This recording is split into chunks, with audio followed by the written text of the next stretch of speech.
Praise the Lord. கர்த்தருக்கு மகிமை உண்டாவதாக. இது நல்ல காலை வேளையில் கர்த்தருடைய வார்த்தை மூலமாய் உங்கள் யாவரையும் சந்திப்பதிலே நான் பெருமகிழ்ச்சி அடைகிறேன்.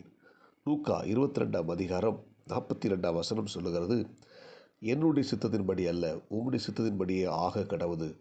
நம்முடைய ஆண்டவர் இயேசு கிறிஸ்து கெஸ்தமனை தோட்டத்தில் போய் தன்னுடைய பாடுகளையும் தன்னுடைய வியாகுலங்களை நினைத்து கண்ணீரோடு கூட அங்கே ஜெபிக்கிறார். ஜெபிக்கும்போது, பிதாவே, இந்த பாத்திரம் என்னை விட்டு நீங்க கூடுமானால் நீங்கட்டும், ஆகிலும் என்னுடைய சித்தத்தின்படி அல்ல, உம்முடைய சித்தத்தின்படி ஆக கடவுள் என்று சொல்லி தன்னை பிதாவின் சித்தத்துக்கு ஒப்பு கொடுக்கிறார்.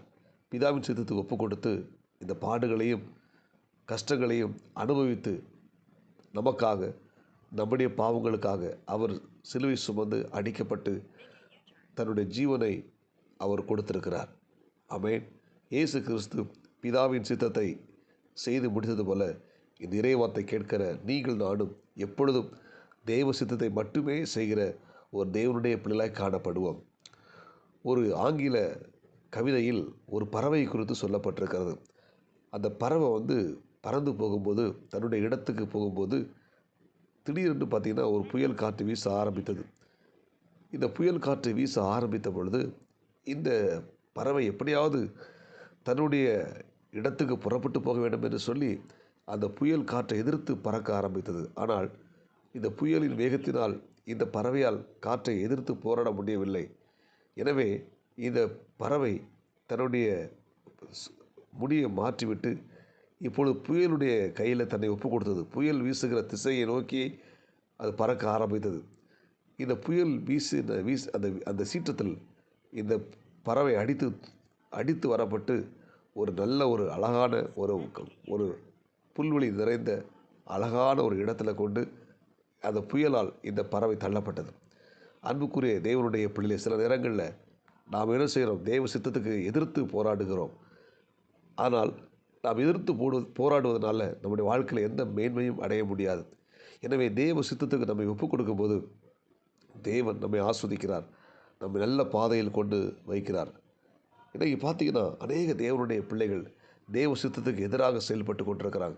அதனால் துன்பங்களும் வேதனைகளும் பிரச்சனைகளும் பாடுகளையும் அனுபவித்து கொண்டிருக்கிறார்கள். இந்த இறைவார்த்தை கேட்கிற தேவனுடைய பிள்ளைகளை தேவ சித்தத்துக்கு நம்மை ஒப்புக் கொடுக்கும் பொழுது தேவன் நம்மை அற்புதமாக ஆச்சரியமாக வழி நடத்துவார். அப்போஸ்தலனாகிய பவுலை பாருங்கள். அவர் இயேசுவை சந்திப்பதற்கு முன்பதாக சபையை துன்பப்படுத்துகிறவர், கிறிஸ்தவர்களை அழிக்கிறவராய் காணப்பட்டார். அப்படிப்பட்ட ஒரு காரியம், கொடூர குணமுள்ள மனிதனாய் காணப்பட்டார். சபையை பாழாக்கினார், கிறிஸ்தவர்களை துன்பப்படுத்தினார், கிறிஸ்தவர்களை அழிக்க வேண்டும் என்று சொல்லி அவர் தீவிரமாக செயல்பட்டார். ஆனால் இயேசு கிறிஸ்துவை தரிசித்த பொழுது அவர் கேட்கிறார், பிதாவே, ஆண்டவரே, நான் என்ன செய்ய சித்தமாக இருக்கிறேன் என்று கேட்கிறார். ஆமென். தேவ சித்தத்தை தன்னை ஒப்புக் கொடுக்கிறார். தேவ சித்தத்துக்கு தன்னை ஒப்புக் கொடுத்தபடினால இயேசுவை அறிவதற்கு முன்பதாக ஒருத்தருக்கும் அவர் பிரயோஜனம் இல்லை. ஆனால் இயேசு கிறிஸ்துவை அறிந்த பிற்பாடு தன்னை தேவ சித்தத்துக்கு ஒப்புக் கொடுத்த பொழுது அநேகருக்கு அவர் ஆசீர்வாதமான பாத்திரமாக காணப்பட்டார். அன்புக்குரிய தேவனுடைய பிள்ளை, நாமும் தேவ சித்தத்துக்கு நம்மை ஒப்புக் கொடுத்து அதன்படி நாம் செய்வோமானால் அநேகருக்கு ஆசீர்வாதமான பாத்திரமாக தேவன் நம்மை பயன்படுத்துவார். அநேகருக்கு நம்மை ஆண்டொரு புரோஜனமான பாத்திரமாக பயன்படுத்துவார். அல்லேலூயா. யோசிப்பை பாருங்கள். அவருக்கு ஆண்டவர் சிறு வயதில் தரிசனங்களை கொடுத்தார், சொப்பனங்களை கொடுத்தார், அந்த உயர்வுக்கான எல்லா வழிகளையும் அவருக்கு கொடுத்தார். ஆனால் அவர் எகிப்துக்கு அவர் அடிமையாக விற்று போடப்பட்டார். தன்னுடைய சகோதரர்களால் எகிப்துக்கு விற்று போடப்பட்டார். இப்போ அவர் எகிப்தில் இருக்கும்போது அவருக்கு மனதில் பயங்கரமான எண்ணங்கள் இருந்திருக்கலாம். ஆனால் இதுதான் தேவ திட்டம், தேவ சித்தம் என்று தன்னை ஒப்பு கொடுத்தார். தன்னுடைய சொந்த நாட்டில், தன்னுடைய தகப்பன் வீட்டில் இருப்பது தேவ திட்டம் இல்லை, நான் எகிப்துக்கு வர வேண்டும் என்று சொல்லி அவர் எகிப்தில் தன்னை ஒப்பு கொடுத்தார். அந்த பட்டணத்திலே வாழ்ந்தார். படிப்படியாக அந்த பட்டணத்தில் உயர்த்தப்பட்டு பெரிய ஆளாய் மாறிவிட்டார். ஆமென். இப்பொழுது அவங்க சகோதரர்கள் வரும்போது அந்த சகோதரர்களை அன்பாவோடு ஏற்றுக்கொள்கிறார். அந்த சகோதரர்கள் பயப்படுறாங்க. அப்போது இந்த யோசேப்பு என்ன சொல்கிறார்? நீங்கள் பயப்படாதீங்க, நீங்கள் என்னை அனுப்பலை, தேவனே என்னை அனுப்பினார். ஆமென். அப்போது அவங்க சகோதரர் அனுப்பியிருந்தாலும் இவர் அதை எப்படி சொல்கிறார்? தேவன் என்னை அனுப்பினார், தேவ திட்டம். அப்போ நான் எகிப்தில் வரணும், இந்த அடிமையாக இருக்கணும், சிறைச்சாலைக்குள்ளே இருக்கணும், கஷ்டப்படணும், அதுக்கப்புறம் பார்வையால் உயர்த்தப்படணும். இதுதான் தேவ திட்டம். நீங்கள் என்னை அனுப்பலை, கர்த்தர் என்னை அனுப்பினார் தேவ சித்தத்தை செய்வதற்காக.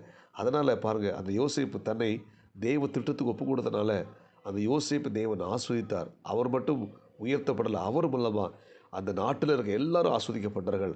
அந்த நாட்டில் இருக்க எல்லாருக்கும் யோசேப்பு பிரயோஜனமாக இருந்தார். தன்னை காயப்படுத்தின, தன்னை விற்று போட்ட தன்னுடைய சொந்த சகோதரர்களுக்கும் அவர் பிரயோஜனமாய் காணப்பட்டார். இந்த இறைவார்த்தை கேட்கிற தேவனுடைய பிள்ளை, நாம் தேவ சித்தத்துக்கு நம்மை ஒப்புக் கொடுக்கும்போது நம்மை ஆண்டவர் அநேகருக்கு ஆசீர்வாதமான பிரயோஜனமான பாத்திரமாக எடுத்து பயன்படுத்துவார். ஜெபிப்போமா? பரலோக தேவனே, இரக்கமுள்ள இயேசுவே, இந்த காலை வேளையில் இந்த இறைவார்த்தை கேட்ட உங்களுடைய பிள்ளைகள் ஒவ்வொருத்தரும் ஆஸ்வதிங்க. நாங்கள் ஒவ்வொருத்தரும் தேவ சித்தத்துக்கு எங்களை ஒப்புக் கொடுத்து ஆண்டவரே அநேகருக்கு ஆசீர்வாதமான பாத்திரமாக இருக்க உதவி செய்வீராக. இந்த இறைவார்த்தை கேட்ட எல்லாரையும் பொறுப்படுத்திக் கொள்ளுங்க, ஆசீர்வதிங்க. நாங்கள் ஒவ்வொருத்தரும் தேவ சித்தத்தை செய்து முடிக்கிற பிள்ளைகளை காணப்படணும்.